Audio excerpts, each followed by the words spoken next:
un salawat pour nos marhoumin. Salut ala nabi. Allahumma salli ala Muhammad.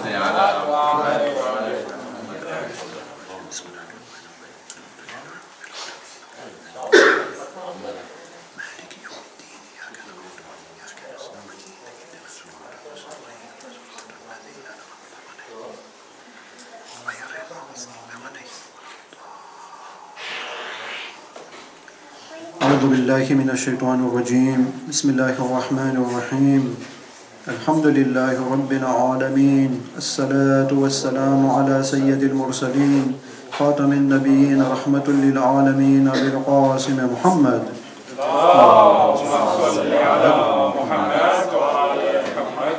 السلام عليك يا أبا عبد الله وعلى الأرواح التي حلت بفنائك عليكم منا جميعا سلام الله أبدا ما بقينا وبقي الليل والنهار ولا جعل الله آخر الأحد منا لزيارتكم tous ensemble السلام على الحسين وعلى علي بن الحسين وعلى أولاد الحسين وعلى أصحاب الحسين أما بعد فقد قال الله تعالى في كتابه المجيد بسم الله الرحمن الرحيم وما خلقنا السماء والأرض وما بينهما اللاعبين صدق الله العلي العظيم صلى على النبي اللهم صل على محمد وعلى محمد. Hier on avait répondu à la première question, c'est l'origine de la vie, mais je vais quand même vite fait résumer ce qu'on avait dit hier et je vais répondre vite fait la petite démonstration qu'on avait fait pour nous dire que nous avons besoin d'une existence obligatoire et indépendante pour que l'existence puisse avoir lieu. Donc, on a donné l'exemple de 3 coureurs, A, B, C. On a dit que si A il dit moi je cours pas, si B il court pas et C il court pas, pareil B il dit moi je vais pas courir, si A et C ils courent pas, et C pareil il dit moi je vais pas courir tant que A et B ne courent pas. Donc les 3 ils vont s'entendre et il n'y aura pas de course. Par contre, si on a vu après 2 minutes ou après 1 minute qu'il y a eu la course, ça veut dire qu'il y a un qui n'a pas respecté la condition. Donc là, c'est pareil.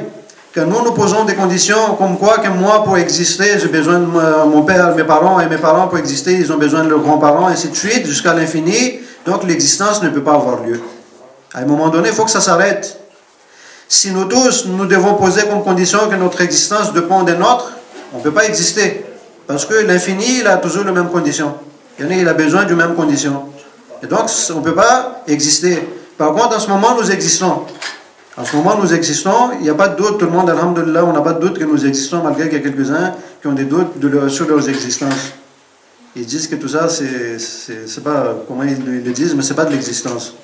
Donc, comme nous existons, à un moment donné, nous sommes obligés de s'arrêter à un moment donné qu'il y a un qui n'a pas répondu à cette condition, c'est-à-dire qui est dépendant et qui a besoin de cause. Et donc, on est obligé de dire que le premier qui a commencé, c'est cet être indépendant qui a donné le prétexte aux autres pour courir, c'est-à-dire pour exister. Donc on est obligé de dire que cet être, c'est un être indépendant, parce que si nous disons la même chose, il y en a c'est l'être dépendant, il y en a on a toujours les mêmes conditions, il y en a jusqu'à l'infini. Donc à un moment donné on s'arrête, on dit que à un moment donné on s'est arrêté à l'être qui est indépendant et qui est obligatoire et qui a donné le prétexte pour que nous existions. Donc nous avons prouvé par quelques démonstrations l'existence d'un créateur qui est obligatoire, qui n'a pas besoin de cause pour exister, c'est-à-dire qu'il est éternel. Il y était, il y sera toujours. Et donc, il est riche, il n'a pas besoin de nous. C'est pour cela que Dieu, par ailleurs dans le Coran, comme nous avons dit sur le Qul Huwallah, il nous a rappelé qu'il est tout seul, il est l'unique, qui n'a pas besoin de cause pour exister. Ou Allah Samad, il est cet être où tout le monde a besoin de lui. Tout le monde dépend de lui. Pareil, dans un autre verset, Dieu dit Ya ayyuhan nas, antumul fuqara ila Allah, wa huwa ganiyun. Oh vous les êtres humains, oh vous les humains, vous êtes dépendants, vous avez besoin, vous êtes fakir par rapport à Dieu. Vous avez besoin de Dieu alors que Dieu il est indépendant. Il n'a pas besoin de cause pour exister, il y était toujours et il y sera toujours. Donc, Dieu nous rappelle aussi dans le Coran, alhamdulillah, qui correspond à la raison, qui correspond à la logique, quand Dieu nous rappelle que nous sommes fokara, nous avons besoin de lui, et lui il est gagné. Parce que s'il n'y a pas cette existence qui est gagnée et que nous dépendons de lui, nous ne pouvons pas exister sur cette terre. Rien ne peut exister. Rien ne peut exister.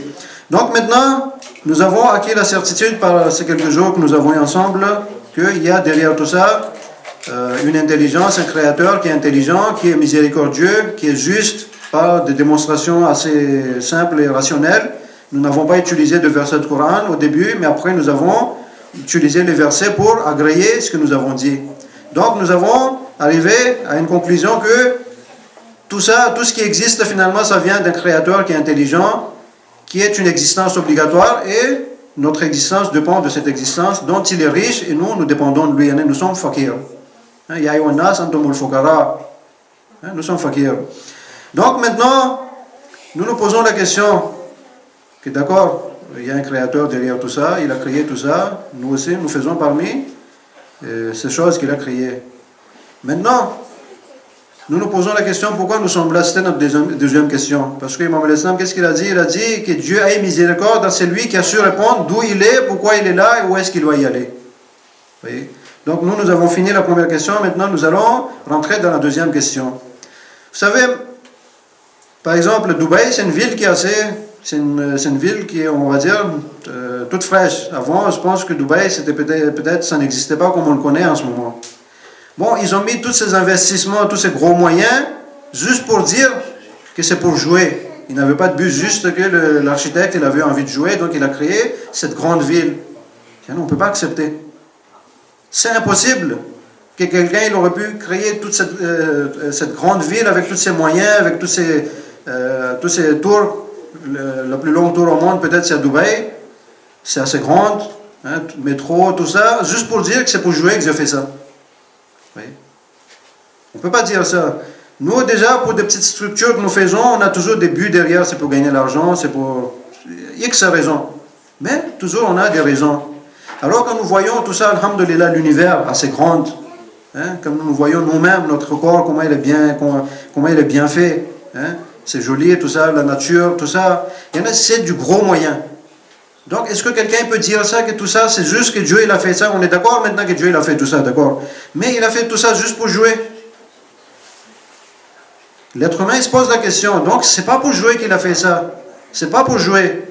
Parce que lui, avec cette réflexion, il dit que moi, avec des petits trucs que je fais, en général, quand je fais, il y a un but derrière. Alors, comment ça se fait que c'est lui, cette intelligence parfaite, lui, il a fait tout ça et qu'il n'y a pas de but, et que juste c'est pour jouer, quoi. Vous voyez? Donc nous avons atteint indirectement la réponse que, premièrement, tout ça, ça a été créé, c'est pas pour jouer. D'ailleurs, c'est ce que Dieu le rappelle dans le Coran, quand il dit وَمَا خَلَقْنَا السَّمَاءَ وَالْأَرْضَ وَمَا بَيْنَهُمَا لَعِبِينَ. Nous n'avons pas créé tout ça pour jouer. C'est pas parce que Dieu il n'avait rien à faire, donc il a commencé à dessiner, il a commencé à créer les anges et les êtres humains et tout ça, et voilà quoi. Juste parce qu'il a eu envie de jouer. Vous voyez? Il y en a ça... L'intelligence humaine, il comprend ça que c'est pas pour jouer, même si c'était pas écrit dans le Coran, il aurait compris que derrière, il y a cet être intelligent qui a créé tout ça, et sûrement il n'a pas créé tout ça parce qu'il a eu envie de jouer, premièrement. Deuxièmement, sans but. Il y en a juste, il a balancé ça comme ça, et voilà, on a des jolies montagnes, on a le Mont Blanc, on a tout ça, tout ce que vous voulez. Juste, rien, quoi, comme ça, il a eu envie de créer comme ça. Il y en a, comment on peut, nous-mêmes, nous ne pouvons pas nous dire que nous avons fait tout ça, on n'avait pas de but en général, tout ce que nous faisons, il y a des buts derrière. Même deux fois quand on dit que le mec il a fait salam, il avait un but derrière. Il a bien respecté son collègue parce qu'il voulait avoir quelques trucs derrière, par exemple. Tellement il a une façon de dire, bon, un coup on dit salam alaikum, on dit ha, haji, ahlan, sahlan, salam alaikum. Sûrement derrière il avait un but aussi, parce qu'il n'a pas fait ça juste comme ça. Il y a pour avoir le tawab, il y a pour avoir quelques pistons derrière parce qu'il savait que le mec il travaillait par exemple dans le bureau et qu'il a besoin de lui demain. Oui. Donc tout ce que nous faisons dans des petits trucs, détails comme ça, nous avons des buts. Alors comment Dieu il ne peut pas créer tout ça et il n'y a pas de but derrière? Donc pareil, Dieu il a dit, il y en a, j'ai créé tout ça, c'est pas pour battre. C'est pas battre, il y en a, c'est pas vain. Il y a aussi un autre verset qui dit, Ma khalaqna as-samaa wal arda batila. Nous n'avons pas créé tout ça batel, ou bien pour jouer.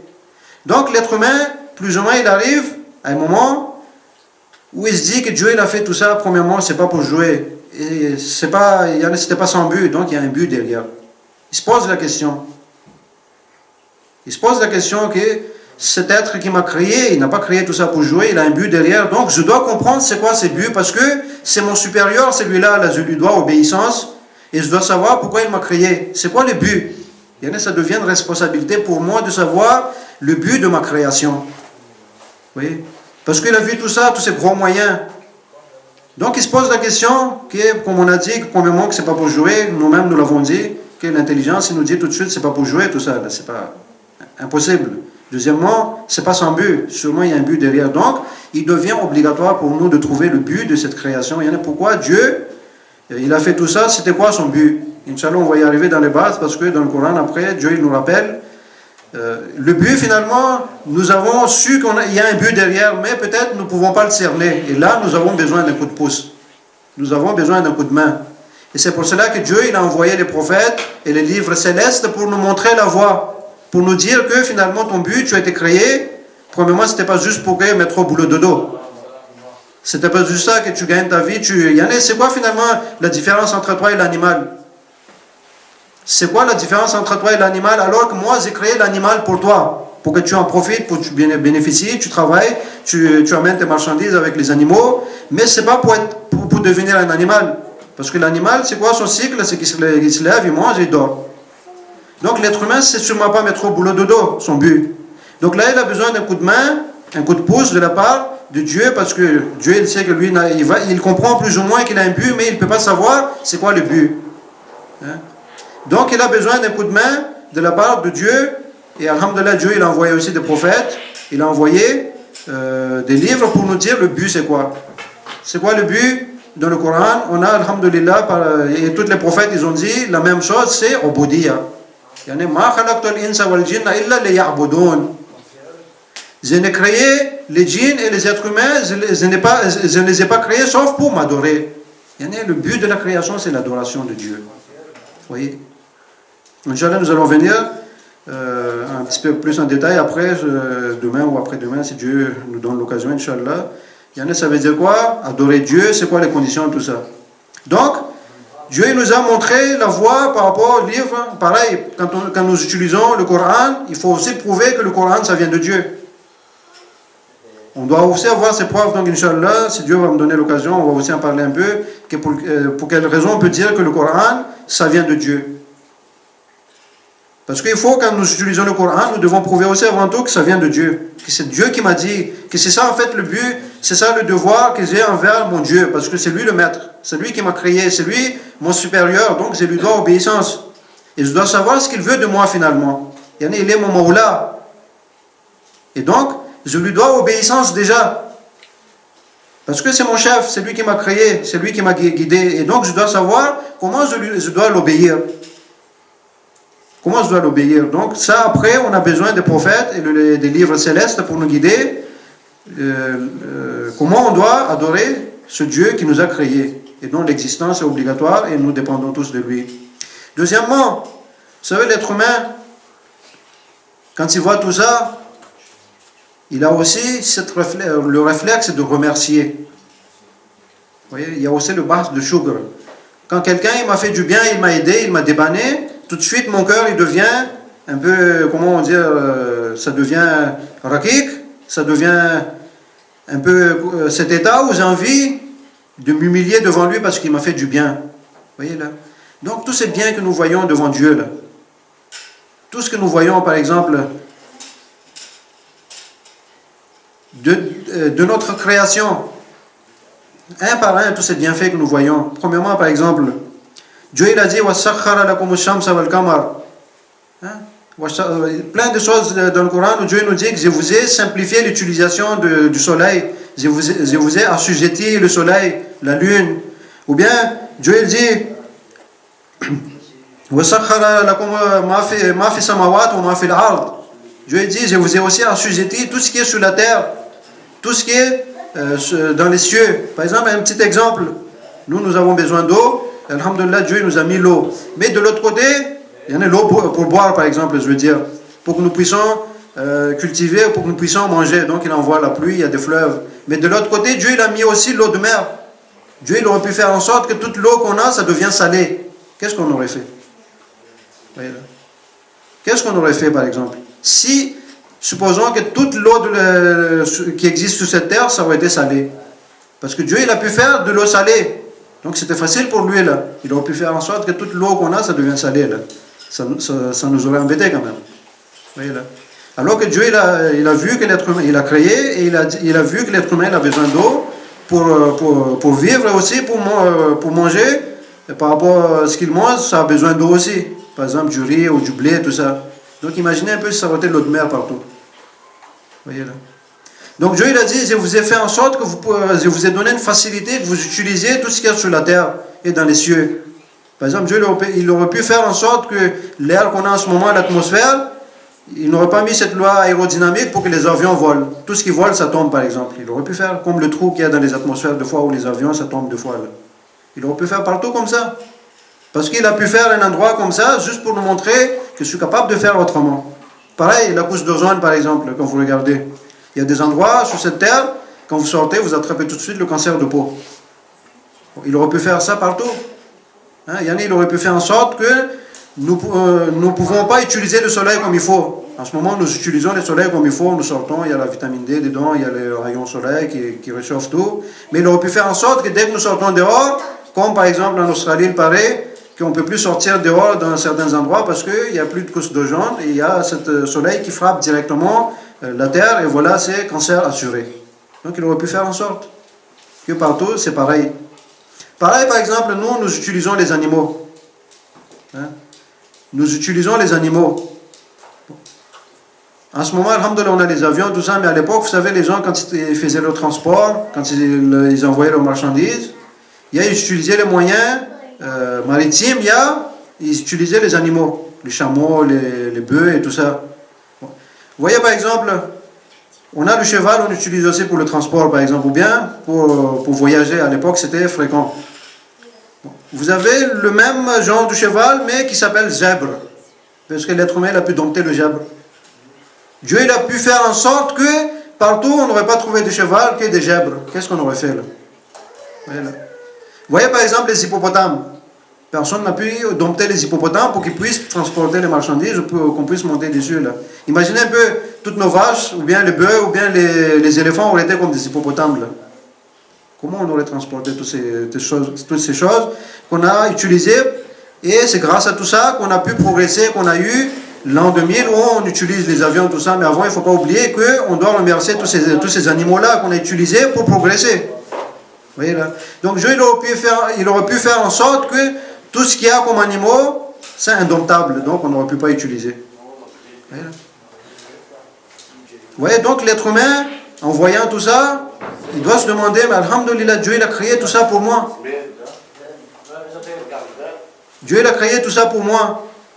Et donc, minimum de choses quand même, je dois quand même dire un petit merci quand même. Des fois, vous voyez là sur Internet, quand ils mettent des petits programmes ou des trucs gratuits, en dessous, ils disent quand même, n'oubliez pas de dire un petit merci quand même. Vous voyez là. Un petit truc qu'il a fait, il écrit un petit merci, n'oubliez pas. Alors que Dieu, comment ça se fait qu'avec tous ces trucs formidables qu'il nous a donnés? Vous voyez par exemple, quand nous sommes nés, Dieu il a mis l'amour maternel dans le cœur ou bien dans le profond de la mère. Imaginez un peu par exemple si Dieu n'aurait pas mis cet amour maternel dans la mère. Je pense que toutes les mères, elles auraient jeté leurs enfants. Parce que qui est capable de réveiller au milieu de la nuit pour s'occuper de cet enfant qui pleure, qui a besoin de manger, qui a besoin d'être changé? Et donc Dieu automatiquement a mis cet instinct maternel et cet amour maternel. Vous voyez? Mais on a des exemples, des contre-exemples, où les mères, elles n'ont plus cet instinct maternel, elles n'ont plus cet amour maternel. Qu'est-ce qu'elles font? Elles étranglent leur bébé, elles découpent en morceaux et le mettent dans des congélateurs, par exemple. Vous voyez là? Ça, deux fois, Dieu il montre et on aurait pu faire en sorte que tous les mères auraient été comme ça, par exemple. Donc, on n'aurait pas existé. Vous voyez, c'est quand même difficile. Une mère, elle se lève, par exemple, au milieu de la nuit, pour s'occuper de cet enfant, elle pleure, elle fait tout pour s'assurer.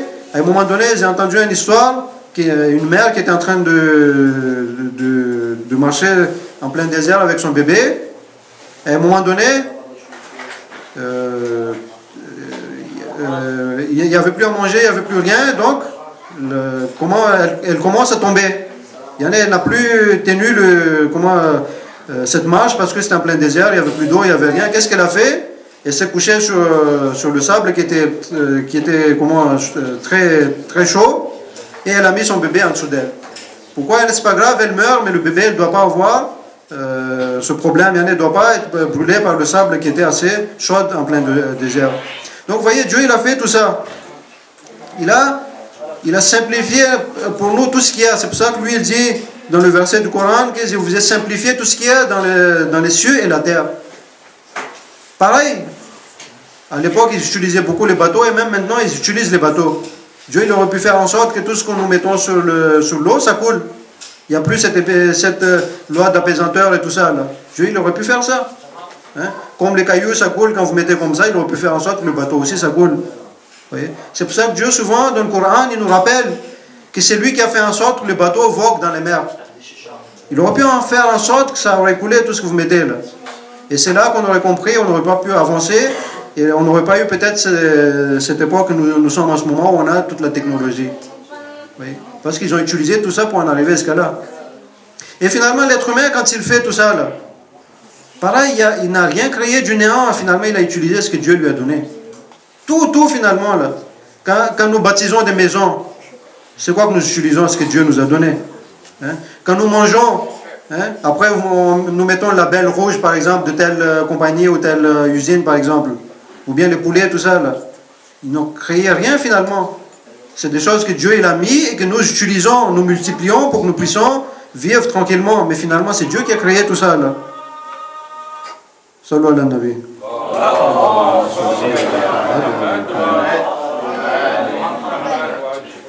Donc finalement, nous n'avons rien créé, nous utilisons donc un minimum de merci. Un minimum de merci, Dieu il mérite d'être remercié. C'est pour ça que Dieu il dit dans le Coran, il y a peu vraiment qui remercient. Peu de gens vraiment qui remercient. Parce que rien, qu'en voyant tout ça, il aurait dit, mais Dieu il a créé tout ça, il m'a facilité ma vie, hein, toute cette belle chose. Il m'a donné, quand je marche finalement, j'utilise aussi la puissance que Dieu m'a donnée. Quand je marche en ce moment, c'est Dieu qui m'a donné cette puissance. La preuve, à un moment donné, nous arrivons à un moment où nous ne pouvons plus marcher.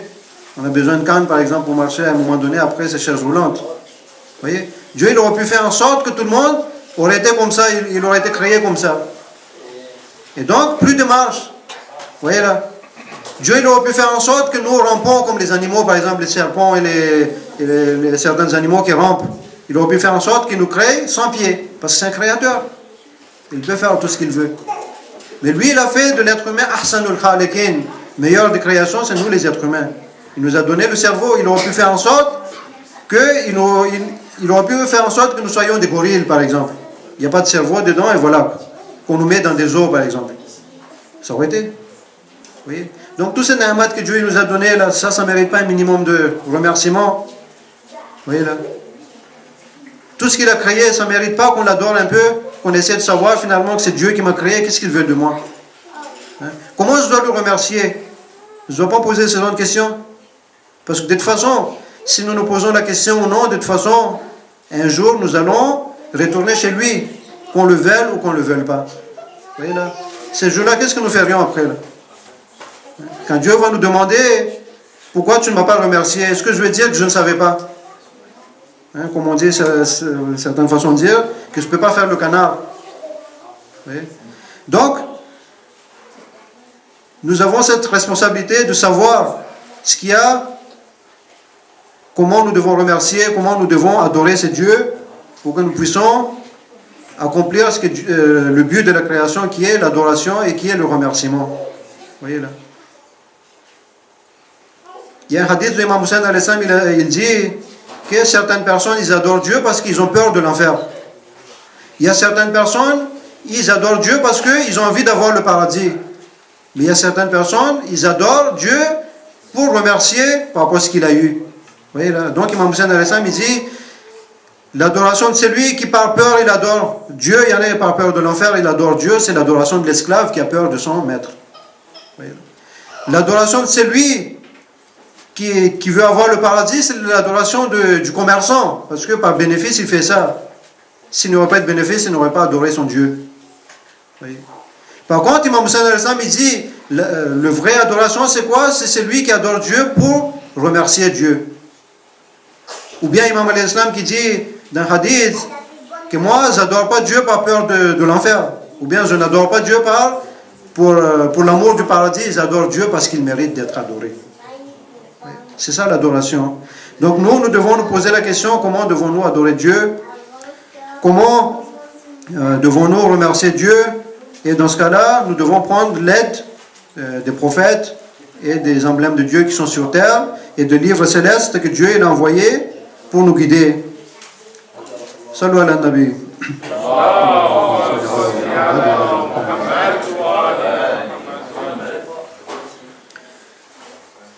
Donc, Inch'Allah, dans nos prochains basses, Inch'Allah, si Dieu va nous donner le tawfiq, Inch'Allah, on va en parler à propos du Coran, Inch'Allah. Avant d'utiliser le Coran, nous devons avoir acquis la certitude que le Coran, c'est vraiment le livre de Dieu. Comme le prophète, c'est le dernier prophète de Dieu. Oui. Et comme Imam al-Islam, c'est celui qui a été élu par le prophète pour être le hujjat de Dieu. Donc nous devons avoir toutes les preuves avant d'utiliser ces gens-là, sinon ça ne sert à rien, ça devient une sorte d'adoration à l'aveuglette et Dieu ne veut pas ça.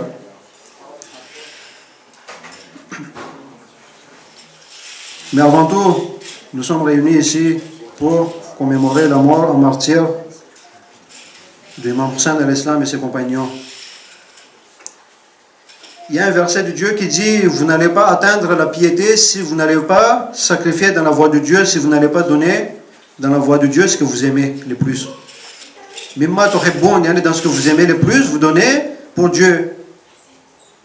Vous voyez, aujourd'hui particulièrement, il y a c'est la nuit spéciale pour On et Muhammad. Vous savez, Zanab Zainab salamullah alayha, l'amour qu'elle avait pour ses fils, c'est comme on a dit, c'est l'instinct maternel, c'est l'amour maternel. Mais comme elle a compris qu'il y a un Dieu derrière tout ça, qu'elle lui doit obéissance, qu'elle doit adorer ces dieux, qu'elle doit aussi remercier ces dieux-là. Donc elle n'a pas hésité à offrir ses deux enfants en cadeau pour Dieu. Pourquoi? Pour défendre le hujjat de Dieu qui est sur terre. Donc, quand les fidèles compagnons d'Imam Hussein al-Islam, un par un, ils sont tous tombés dans le champ de bataille, ce fut le tour des proches d'Imam Hussein al-Islam de tomber dans le champ de bataille. Ali Akbar alayhi salam, son fils, fut le premier à avoir goûté à cette vie éternelle. Après Qasim, le fils d'Imam Hassan al-Islam, il est venu, il a demandé l'autorisation à Imam Hussein al-Islam pour aussi bénéficier de cette champ de bataille pour atteindre cette vie éternelle. Mais Imam ne lui a pas donné pour l'instant l'autorisation. Et au même moment, Zanab Zainab salamullah alayha, elle vient voir Imam Hussein alayhi salam. Elle dit, Hussein, mon frère, de toute ma vie, je ne t'ai jamais rien demandé.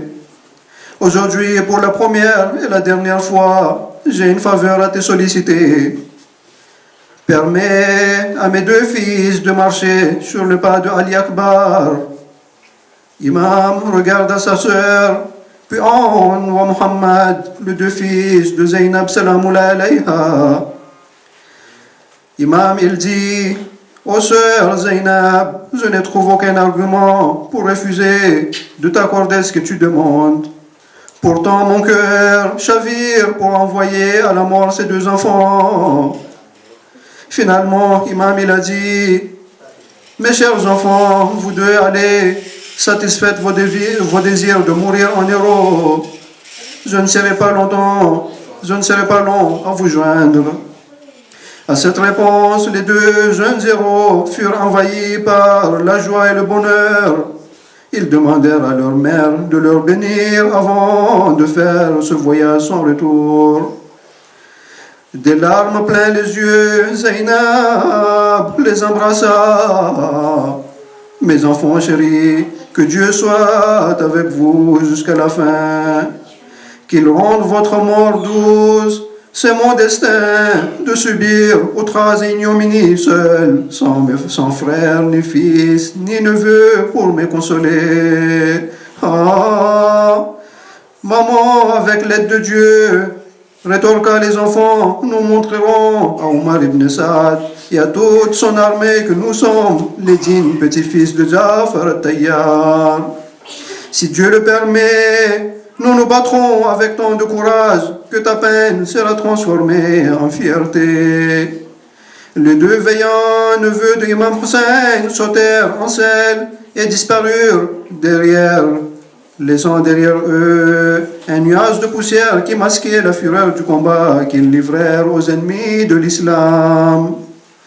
Ils en ont tué des dizaines, et bientôt on entendit le cri d'adieu de Aoun. Imam Hussein pâlit comme si c'est lui-même qui avait été frappé. Il regarda sa sœur Zainab. Abbas et Qasim s'étaient précipités pour la soutenir. Alors, à son tour, Mohammed fut mortellement touché. Il salua pour une dernière fois Imam Hussein alayhi salam. Imam Hussein se précipita vers eux. Il ordonna à Abbas et à Qasim de rester près de Zainab, salamullah alayha. C'est Mohammed qui l'atteignit en premier. Le garçon perdait beaucoup de sang et respirait avec difficulté. Une profonde blessure à la gorge rendait sa voix presque terrible. Oh. Imam Hussein se pencha à les toucher et elle entendit murmurer « Reçois mes salams et salutations, ô mon oncle. Dis à ma mère que je fais ce qu'elle attendait de moi et que je meurs avec courage comme elle-même et mon père me l'ont commandé. Transmets-lui mes salutations, console-la autant que tu la pourras. » Mohammed ferma les yeux un instant, puis continua. Avant de tomber moi-même, j'ai entendu le cri de Aoun, mon frère. Je n'ai pas besoin d'aide maintenant. Oh mon oncle, va trouver donc Aoun avant qu'il ne soit trop tard. Ce fut le dernier mot qu'il prononça. Imam Hussein chercha la direction d'où était venu l'appel d'Aoun.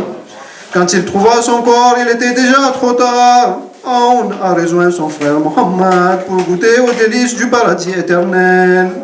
Imam souleva son corps sans vie et le serra contre sa poitrine. Puis il transporta le corps vers le campement. Abbas alayhi salam courut à son rencontre. Laisse-moi transporter Aoun jusqu'à sa dernière demeure pendant que tu retourneras chercher Mohammed. Laisse-moi partager ton fardeau et ta peine. L'imam Hussein donnant le corps à Abbas et alla chercher son autre neveu. Quand Zainab vit les deux corps sans vie, elle s'effondra sur eux en pleurant. Mon enfant chéri, quelle mère pourrait envoyer ses fils à la mort comme je l'ai fait aujourd'hui? Oh mon chéri, vous avez quitté ce monde en souffrant de la soif, mais votre grand-père Ali va maintenant étancher votre soif avec l'eau de source au paradis. Allah la'natullahi ala zalimin. Allahumma la'an awwala zalimin zalama haqqa Muhammad wa ali Muhammad wa akhira tabi'in lahu ala dhalik. Tous ensemble, nous lisons les 5 fois le verset d'Amma Yujib al-Muttara pour guérir si on a des malades, pour leur guérison, si on a des vœux, si on a des problèmes, pour résoudre nos problèmes, pour que Dieu exauce nos vœux, pour que Dieu nous protège et que Dieu accélère la venue de notre imam. Tous ensemble. أعوذ بالله من الشيطان الرجيم بسم الله الرحمن الرحيم أما يجيب المضطر إذا دعا ويكشف السوء أما يجيب المضطر إذا دعا ويكشف السوء أما يجيب المضطر إذا دعا ويكشف السوء أما يجيب المضطر إذا دعا ويكشف السوء أما يجيب المضطر إذا دعا ويكشف السوء. يا الله يا الله يا الله، بحق الحسين والشهداء كربلاء، اغفر للمؤمنين والمؤمنات الأحياء منهم والأموات. اللهم اغفر لأمواتنا وأموات الحاضرين. اللهم اشف كل مريض. اللهم سد فقرنا بغناك. اللهم غير سوء حالنا بحسن حالك. اللهم اقض عنا الدين وأغننا من الفقر، إنك أنت على كل شيء قدير. اللهم وعجل فرج إمام زماننا وسهل مخرجا، وارزقنا الشهادة بين يديك. Tous ensemble. اللهم كن لوليك الحجة ابن الحسن صلواتك عليه وعلى آبائه في هذه الساعة وفي كل ساعة، وليا وحافظا وقائدا وناصرا ودليلا وعينا، حتى تسكنه أرضك طوعا وتمتعه فيها طويلا برحمتك يا أرحم